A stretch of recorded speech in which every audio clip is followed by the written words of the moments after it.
Class 11 physics में आज हम लोग लेसन नंबर 3 का अभ्यास प्रश्न को हल करेंगे।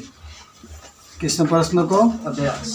अभ्यास प्रश्न को हम लोग हल करेंगे। तो कैसे हल करेंगे आइए इस पर चर्चा करते हैं हम लोग। क्वेश्चन नंबर 1 से सुंदर सुंदर अक्षरों में हम लोग हल करेंगे। मेरा पहला क्वेश्चन है कि नीचे दिए गए कौन से उदाहरणों में वस्तु का लगभग बिंदु माना जा सकता है। अच्छा, पहले जानिए कि आपके प्रश्न में जो बात कहा वह बात क्या कहता है कि आप किसको बिंदु वस्तु मान सकते हैं जिसका आकार बहुत छोटा हो, बिंदु का आकार हो, उसी को हम लोग बिंदु वस्तु मानेंगे। ट्रिक है ये, पहले ट्रिक लिखते हैं। पहला क्वेश्चन के लिए ट्रिक, पहला क्वेश्चन के लिए ट्रिक है और ट्रिक में बिंदु वस्तु की बात होगी। जब कोई वस्तु बिंदु आकार का हो, बिंदु आकार का हो, बिंदु आकार का हो तो उसे बिंदु वस्तु मानते हैं। उसे क्या कहते हैं हम लोग? क्या मानते हैं? बिंदु वस्तु।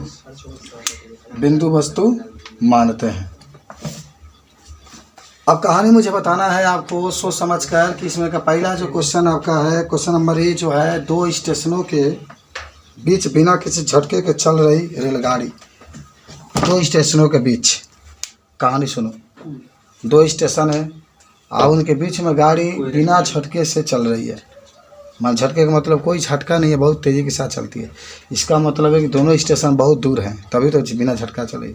नज़दीक होता तो हम लोग कहते हैं कि वह लोकल ट्रेन है, हर एक स्टेशन पर रुकती। नहीं कह रहा है कि 2 स्टेशनों के बीच में बिना झटका से चलती है, इसका मतलब बहुत तेज़ी के साथ चलती है और दोनों स्टेशन बहुत दूर हैं। अब बताओ, एक स्टेशन देवरिया हो, एक स्टेशन गोरखपुर है, तो इनका बीच का दूरी 100 किलोमीटर का है लगभग। अब इस दूरी के तुलना में जो रेलगाड़ी होगी वो कैसा होगी? एकदम बिंदु आकार की। बहुत दूरी है ना, 100 किलोमीटर कम नहीं हुआ। और गाड़ी होगी तो बहुत होगी तो आधा किलोमीटर, उतना लंबा होगी आपकी। अभी आधा किलोमीटर बहुत ज़्यादा हो गया, लगभग मान लीजिए आधा किलोमीटर। तो अभी 100 किलोमीटर की तुलना में आधा किलोमीटर एकदम बिंदु की तरह दिखाई देगा। तो अब पहला जो क्वेश्चन है उसको बिंदु वस्तु मान सकते हैं। तो लिख लो, लिखो 2, पहला एक उत्तर है। 2 स्टेशनों के बीच, 2 स्टेशनों के बीच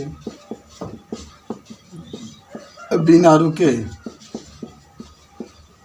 रुके हुए चलते ट्रेन को, चलते रेलगाड़ी को बिंदु वस्तु माना जा सकता है, माना जा सकता है, क्योंकि दोनों स्टेशनों के बीच में रेलगाड़ी बिंदु की तरह दिखाई देती है।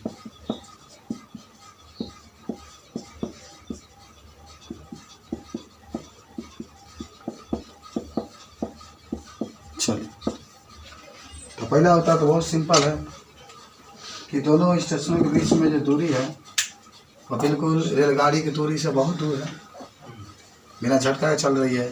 तो पहला को हम लोग क्या मान सकते हैं? बिंदु वस्तु मान सकते हैं। कोई दिक्कत है तो आप पूछ सकते हैं हमसे। ऐसा है माया, क्या हम पहला को बिंदु वस्तु मान लेंगे? क्या कि स्टेशन बहुत दूर होता है। हाँ, अगर बिना झटका के चले तो इसका मतलब भाई वो लोकल ट्रेन नहीं है। लोकल ट्रेन में झटका चलती है, एक स्टेशन से खोली फिर रुकते तो इसलिए आप इसको बिंदु वस्तु मान सकते हैं। सीखे? ये आ गया तो लिखने का छोड़ो क्या तुम लोग ना। सेकंड पाजा भी नंबर क्या कर अभी ना हो तो बोल दो। तो किसी वृत्तीय पथ पर साइकिल चला रहा है, किसी व्यक्ति के ऊपर बैठा कोई बंदा। हाँ, ये बहुत बढ़िया क्वेश्चन है। वो साला वृत्त में साइकिल को चला रहा है ओकरा ऊपर बंदर बैठा। उसके ऊपर एक बंदर क्या हुआ बैठा हुआ है। तो आप बताइए मुझे कि मान लीजिए वृत्त है, एक व्यक्ति है, इसके ऊपर एक बंदर क्या हुआ बैठा हुआ। अब वृत्तकार रूप में साइकिल चलाएगा, इसका मतलब इसकी एरिया बहुत अधिक होगी ना, है ना, तो काटेगा नहीं। अब मान लीजिए धीरे धीरे काटेगा तो कुछ डिस्टेंसिंग लेकर काटेगा। अब बताओ इसके तुलना में बंदर की आकार बहुत छोटा होगा कि नहीं। ये मतलब लड़गड़िया बांदर है, लड़गड़िया है। तो एक वृत्त में अगर साइकिल को घुमा रहा है तो इसके तुलना में जो बंदर का आकार होगा बहुत छोटा होगा ना। तो आप देख सकते हैं कि वृत्तीय मार्ग पर जो घूमता हुआ बंदर है उसका जो आकार होगा वह वृत्त के क्षेत्रफल से बहुत छोटा होगा, बहुत इसका आकार छोटा होगा। तो हम लोग बंदर को क्या मान सकते हैं, बिंदु वस्तु मान सकते हैं। लिख लो, बंदर का आकार वृत्तीय मार्ग के आकार से बहुत छोटा होता है, इसलिए बहुत बंदर का आकार वृत्तीय मार्ग के आकार से बहुत छोटा होता है, इसलिए इसे बिंदु वस्तु मान सकते हैं। कोई दिक्कत जी नहीं, कोई दिक्कत नहीं, इसलिए हम लोग बिंदु वस्तु इसको क्या कर सकते हैं, मान सकते हैं। सी नंबर तो बताओ तो क्या कह रहे हैं। जमीन से टकरा कर तेजी से मुड़ने वाली क्रिकेट की कोई फिरकती गेंद। हाँ, देख तो हरभजन सिंह गेंदबाजी सकता है, बात समझ रहे हो। अब बताओ, हम तुमको बताएं कि फिरकती क्रिकेट की गेंद बिंदु वस्तु नहीं हो सकती, क्योंकि बिंदु घूमती हुई गति नहीं कर सकती। मान लो कि क्या कहा कि घूम रही है गेंद खूब घूम रही है, जब तुम जमीन पर डालोगे तो ढेर दूर गेंद जाएगी नहीं। एकदम सीधा भिगोगे तो बहुत दूर तक जाएगी, लेकिन जब घुमा करके गेंद भिगोगे तो बहुत दूरी तय नहीं करती। तो इसको हम बिंदु वस्तु नहीं मान सकते, बात समझ रहे हो। जैसे कोई होता है ना, कहते हैं कि लोग बैट मारते हैं, जब आप क्रिकेट तो खेलते होंगे, बहुत छक्का मारे हो तुम, छक्केबाज हो तुम, तो कहने का मतलब है कि अगर बैट से कभी कभी गेंद को तुम लोग मारते हो तो गेंद देखना कोर पर लगता है तो बड़ी तेज़ी से घूमता है, गोदी में आ जाते हैं धीरे से ही, जा दूर भी नहीं जाता है, यहाँ सीधे आप गोदी में आ जाते, गोदी का मतलब कैच हो जाता है। अल्लो है गया तो कहाँ चला जाता है, बाउंड्री के पार। अरे लो हवाई नहीं कहीं को जान जाता, लिख लो। फिरकती हुई गेंद बहुत अधिक दूरी तय नहीं कर पाती है, इसलिए यह बिंदु वस्तु नहीं होगी, इसलिए बिंदु वस्तु नहीं। डी नंबर आ जाओ, पढ़ो तो डी नंबर का क्या है। किसी ने किनारे से फिसल कर गिरा कोई बिगड़। हाँ, तो ये भी बिंदु वस्तु नहीं होगा। अरे मेज है ना भाई, हाँ, मेज से कोई अगर बीकर इतना बड़ा गिरता है तो का बहुत बड़ा थोड़ा है, उसका तुलना मतलब को बराबर होंगे। तो ये भी लिख देंगे कि मेज से गिरा हुआ कोई बीकर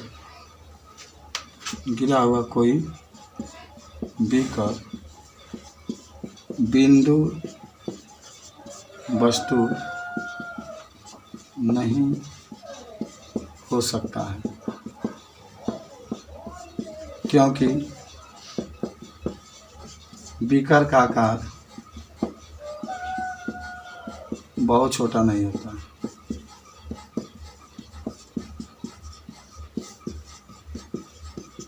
बहुत छोटा। ई नंबर बोलो। नहीं इतना। चलिए, अच्छा बताओ, 4 क्वेश्चन आपको समझ में आया? कोई दिक्कत?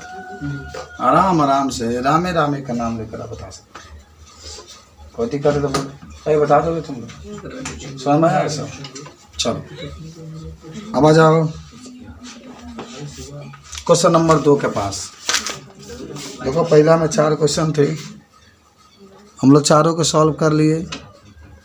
और अगर कोई भी हमसे पूछेगा तो हम इस चीज़ को बता सकते हैं कि बिंदु वस्तु क्या होता है। चलिए अब आते हैं बाबू क्वेश्चन नंबर 2 के ऊपर। 2 बच्चे हैं, ए तथा बी अपने विद्यालय ओ से लौटकर अपने अपने घर क्रमशः पी और क्यू किए जा रहे हैं। दोनों का घर दिखाया पी और क्यू, तो इसके स्थिति समय ग्राफ दिखाया गया है। तो निम्नलिखित कोष्ठकों में सही प्रविष्टियों को चुनिए। बी और ए की तुलना में ए और बी के विद्यालय के निकट कौन है।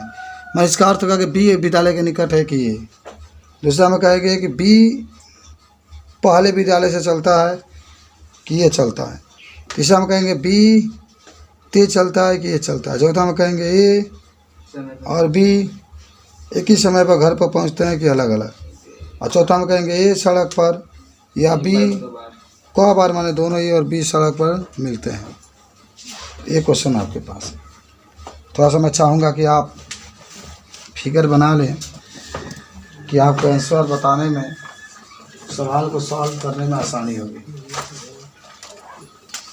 देखिए ध्यान से, यहाँ पर इस तरीके से फिगर को बनाया गया है। ये एक्स अक्ष जिस पर टाइम होता है, ये वाई अक्ष जिस पर दूरी होती है। वेग समय ग्राफ वेग है, देखिए वह स्थिति है, एक्स दूरी है, ठीक है। अब यहाँ पर 0 है, यहाँ पर एक पी है, वहाँ पर क्यों है, वहाँ पर यहाँ पर क्यू है। वहाँ पर ये घर है, घर है, ये घर है, ये का घर है, बी का घर है। नीचे यहाँ से चल रहा है और बी यहाँ से चल रहा है सीधा, ठीक है। अब बताओ मुझे, और ओ का है, ओ स्कूल है, विद्यालय है। वो का है विद्यालय। अब आपसे जो क्वेश्चन पूछा है, हम उस क्वेश्चन का जवाब है, खूब बढ़िया से समझ लेना। ये विद्यालय है, टाइम है, ये दूरी है, ये एक्स अक्ष है, वाई अक्ष है, ये चल रहा है, बी चल रहा है। और हमें इसको देख करके खूब बेहतर ढंग से जवाब देना है प्रश्नों को। हमारे पास प्रश्न ये कहता है कि बताओ विद्यालय से पहले ए चलता है कि बी चलता है। पहले बताओ कि कौन विद्यालय के निकट है। विद्यालय अगर बा तो नज़दीक कौन बा, बी बा कि ये है, ये है, इंगे लोग कहते कि ये है। ये मत समझो कि ये लिखल भाई पूरा ये है, ये लिखा कहीं लिखा, अभी तो नहीं दूर बा, समझ रहे हो। मान लो आप लोग हैं मेरे पास हैं, देखिए आपका ग्राफ अगर पीछे और आप लोग का ग्राफ तो दूर है, तो भाई विद्यालय है तो कौन विद्यालय के पास है, आप लोग हैं। तो इसका मतलब कौन विद्यालय के पास है, ए। तो लिख लेना ए बी के तुलना में विद्यालय के निकट है, विद्यालय के निकट,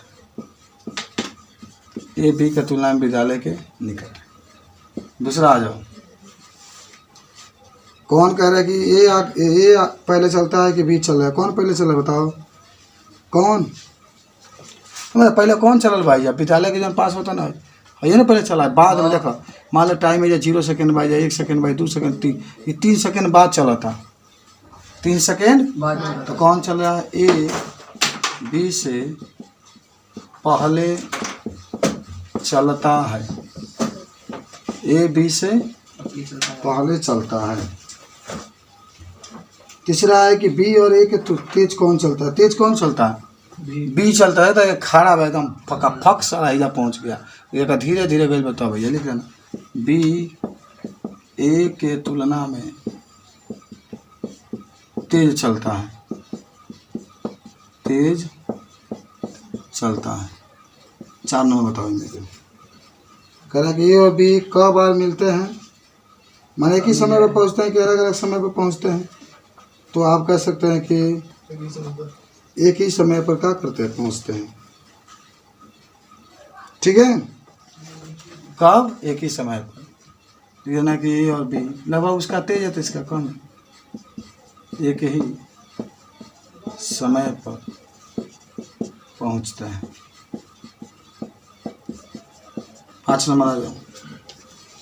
कह रहा है कि ए और बी में कब बार सड़क पर मिलते, कब बार हो? एक बार। एक ही बार तो मिलेंगे, नहीं कहा है तो मिले जहाँ कटा। लिखना ए और बी केवल एक बार ही सड़क पर मिलते हैं।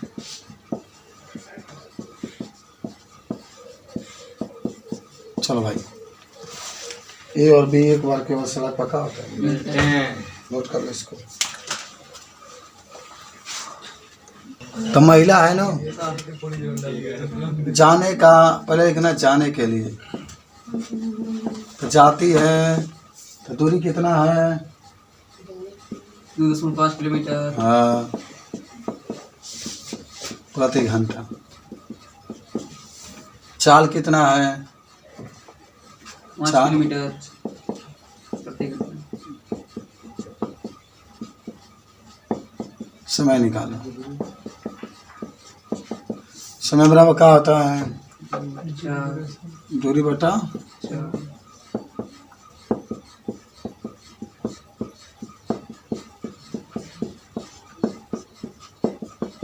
अच्छा 1/2 घंटा बचेगा, कहीं किलोमीटर से किलोमीटर कट गया तो घंटा को मिनट में बदल दो 60 से गुना करके, तो कितना आ गया? 30 मिनट। 30 मिनट। तो यानी अगर मतलब कब अभी खींचेंगे। अब आने के लिए अरे मैंने जाने में लगा समय। 9 बजे से चलेगी तो 30 मिनट जोड़ दें, 9:30 पर पहुँचेगी वहाँ। कब बजे? 9:30। अच्छा सुनो, अब आने के लिए, आने के लिए। दूरिया तो उतना रहेगा। ये चाल 25 दिएगा हो।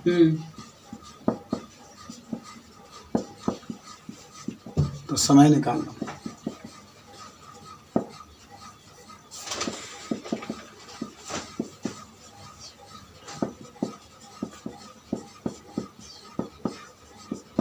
समय बराबर दूरी बटा 4।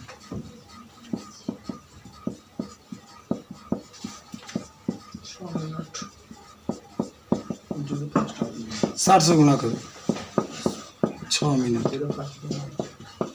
तो वो 5 बजे चलेगी, कुल समय 500 रुपये 6 मिनट। तो 5 बजे चलेगी तो कब बजे पहुँचेगी? 5 बजे 6 मिनट। है लिखे ना, तबे का 5:06 का आई, 5:06 लिखो तो 60 का आई। तब ग्राफ खींच लो।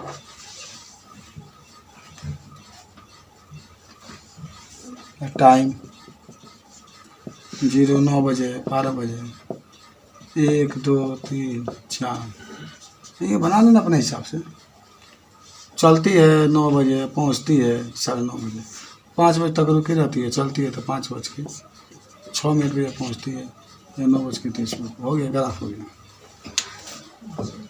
सिंपल सा बात है, पता इस तरीके से आप इसको बना सकते हैं। 9 बजे चलती है, 30 मिनट का टाइम लेती है, तो 9:30 पर कार्यालय में क्या होती है? पहुंच जाती है।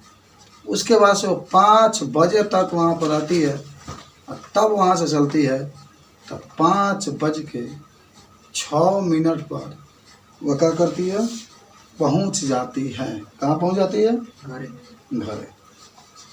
तो इस तरीके से अगर आपसे कोई पूछे चीज़ को कि कैसे वो चलती है, कैसे पहुंचती है, तो इस चीज़ के बारे में बता सकते हैं। ठीक है, कोई दिक्कत नहीं होना चाहिए। अब सुनो जी, क्वेश्चन नंबर 5 के पास हम लोग चलते हैं। 4 के पास कोई शराबी मेरा 4 नंबर क्वेश्चन कहता है, कोई शराबी है, किसी तंग गली में 5 कदम आगे बढ़ता है, पियक्कड़ साला 3 कदम पीछे पड़ता है। जानते हो कि पियक्कड़ कहना चलते हैं? 5 कदम आगे 3 कदम पीछे, फिर 5 कदम आगे 3 कदम पीछे, फिर 5 कदम आगे 3 कदम पीछे, फिर 5 कदम आगे 3 तो कह रहा है कि इसका हर एक कदम अगर 1 मीटर लंबा है और एक कदम उसको रखने में 1 सेकेंड का समय लगता है, तो इसको एक्सटी ग्राफ खींचिए, एकदम खिंचाएगा, कहीं नहीं खिंचाएगा। और इसको तमाम प्रकार के अभी करेगा। वहाँ से वह 13 मीटर दूर जाने के बाद वो गड्ढा में क्या होता है, गिर जाता है, कितना समय गड्ढा में गिर जाता है। तो कितना समय लगेगा, ये आपके पास क्या है क्वेश्चन। तो समय तो आप बता सकते हैं कि 37 मिनट लगेगा, तो जाके गड्ढा में कहाँ जाएगा, गिर जाएगा। बेटा इसको लिखा गया, जा सवाल समझा ना। पियक्कड़ है सारा, पी लिया है, बिहार का है, 5 कदम आगे जाता है, फिर 3 कदम पीछे, फिर 5 कदम आगे, फिर 3 कदम पीछे, फिर 5 कदम आगे, 3 कदम पीछे, 5 कदम आगे, 3 कदम पीछे। अंत में जो होता है तो जा करके गड्ढा में क्या होता है, गिर जाता है। चलो तो हल करें इसको। एक काम करो खूब बढ़िया से, पहले हम आपको बताते हैं। यहाँ पर आओ, शराबी है, शराबिया है, तो कैसे हल करेंगे देखिए। टाइम, दूरी, टाइम 0, दूरी 0। अब वो 5 कदम जो चलता है तो टाइम भी तो 5 लगता है। 5 सेकंड सुनो, 5 मीटर चलता है, 5 सेकेंड, 5 कदम चलता है तो 5 सेकेंड का टाइम लगता है। 1 कदम पगला गया है, 3 कदम पीछे हो जाता है। 3 सेकंड लगेगा। तब फिर अगर मान लो 3 कदम पीछे चलता है, तब 5 में से 3 घटाएंगे नहीं, जब पीछे चल रहा है तो कितना आ जाएगा, 2। कितना आ गया, 2। लेकिन टाइम कितना आ जाएगा, 8। कहेंगे 8 हो गया और एक भाई। 1 कदम के लिए 1 सेकेंड, तो 3। फिर साला 5 कदम आगे बढ़ता है तो टाइम है तो 8 × 13 हो जाएगा। आई 2 में 5 जोड़ देंगे, कितना आ जाएगा, 7। फिर पगलाता है, फिर 3 कदम पीछे, फिर 3 कदम पीछे, और तो आज तक टाइम 16 हो जाएगा, लेकिन 7 में से 3 घटा देंगे, 4। फिर पगलाता है, फिर 5 कदम आगे बढ़ता है तो टाइम तो 21 हो जाएगा, लेकिन 4 + 5 = 9। फिर पगलाता है, फिर 3 कदम पीछे हटता है तो समय तो 24 हो जाएगा, लेकिन 3 कदम है तो 9 में 3 जाएगा 6। फिर पगलाता है, ऐसे 26 होगा समय। 21 3 24 न होगा, 3 कदम बाद। अच्छा 3 की बात हो रही है। तू माने लगा है ना जा। फिर पगलाता है वो, फिर 5 सेकेंड का टाइम लेता है, 5 सेकेंड 29। और 5 कदम कहाँ चलता है, आगे, आगे तो 6 + 5 हो जाएगा। फिर पगलाता है, 3 कदम कहाँ आता है, पीछे, 32 तो 32। 11 में 3 = 8। देखो वही भाई चला रही है, अभी 8 किलोमीटर दूरी तक समय चल के 32 = 8 पर। फिर पगलाता है, 3 कदम आगे बढ़ता है, 37। तो 8 + 3 = 13। तो 13 मीटर चलने के बाद वो गड्ढा में जाके क्या होता है, गिर जाता है बेचारा। तो गिर जाके तब चलेगा, नहीं चलेगा। हमको लगता है तुम ही था। ये बात आपका होता है इसमें। तो इसको क्या करना है, पहले तो बता दे, पहले क्वेश्चन ही पूछा है कि 13 सेकंड बाद वो गड्ढा में गिर जाता है तो कितना समय लगेगा, 37 सेकंड। तो लिखो 13 मीटर दूरी को तय करने में, पहले समझ है ना, लगा समय। कितना समय लगता है भाई, 37 सेकंड। अब एक ग्राफ खींचे के बाद खिंचा जाइयो, हाँ अब आ गया तो कुछ ना होगा, टाइम लिख या दूरी लिख, तो 2 4 6 8 10 12 14। टाइम में 5 10 15 20 25 30 35 40। तो पहला भाई 5 कदम चलता है तो 5 सेकंड का समय लगता है, 5 है जा, अब 5 कदम चला तो है जा, तो 5 5 लिखा गई। दूसरा का में 8 बा, तो घट के कितना रहता है, 2, तो ये 8 चल गई, और घट के आ जाता है कितना, 2। तो 8 बा तो घटाओगे तो 2, तो बाप रे बड़ी नीचे आ जाए। तो भैया तुम बना लो, खींच कर का करो, ऐसे बना दो। इतना भारी बकवास है। टाइम पहले 5-5 के लिए यहाँ पर दिखा दो। अब वो 2 कदम पीछे चलता है ना, 3 कदम पीछे चलता है, तो किस पर आ जाएगा? 2 पर आ जाएगा ना अभी। तो समझिए कितना जाता है? 8। तो 8 हैजा हो जाएगा, 2 हैजा हो जाएगा। फिर 5 कदम आगे बढ़ता है तो टाइम कितना हो जाएगा? और तो दूरी है ना, तो टाइम कितना होगा था यहाँ पर? 8 और 2। अब यहाँ से फिर 5 कदम आगे बढ़ता है तो 5 2 7, तभी पहुँच जाए 7 के पास, 7 पर। ये 7 नहीं, और टाइम कितना हो जाएगा? 13। टाइम 13 7 पर पहुँचेगा। फिर 3 कदम पीछे पहुँचता है, टाइम हुआ हो जाता है, टाइम हो जाता है 16, तो 16 ही आ जाएगा।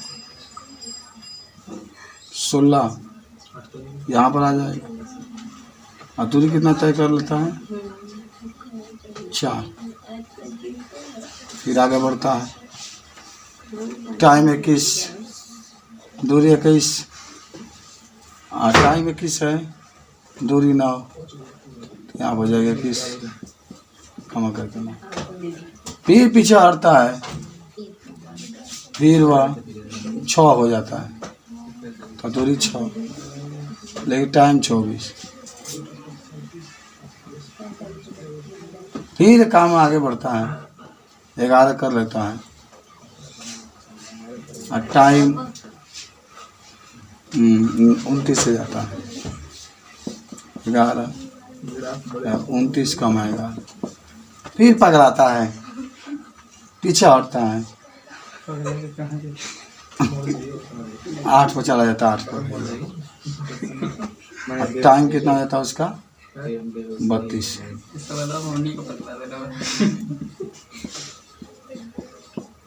बन जाएगा 37। फिर टाइम देखो 37 कहाँ है? 13 पा जाता है, ऊपर कर दो, ये 37 और ये 13 बना लो। यही ग्राफ तो है, यही ग्राफ देख लो। आपसे कोई पूछे? नीचे समय है, नीचे समय है, ये समय, ये दूरी। इस तरीके से इस ग्राफ को आप खींचेंगे, पागल की तरह है वो। बता सकते हैं कैसे। जब 13 मीटर की दूरी तय करेगा तो जाके गड्ढा में कहाँ जाएगा? गिर जाएगा।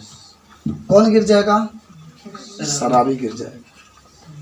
इस तरीके से ग्राफ भी आप खींच सकते हैं, और आप इस क्वेश्चन को सॉल्व भी कर सकते हैं। इसके आगे हम लोग कल और क्वेश्चन को सॉल्व करेंगे। शराबी, आप जानते होंगे कि वो सही से चल नहीं पाते हैं।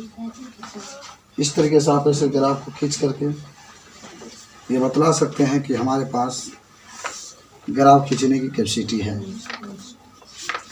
समझ गए बात को? कोई दिक्कत?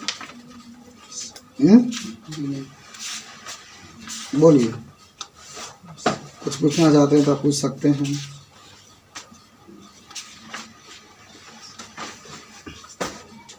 चलिए बायोलॉजी के पास चले आओ।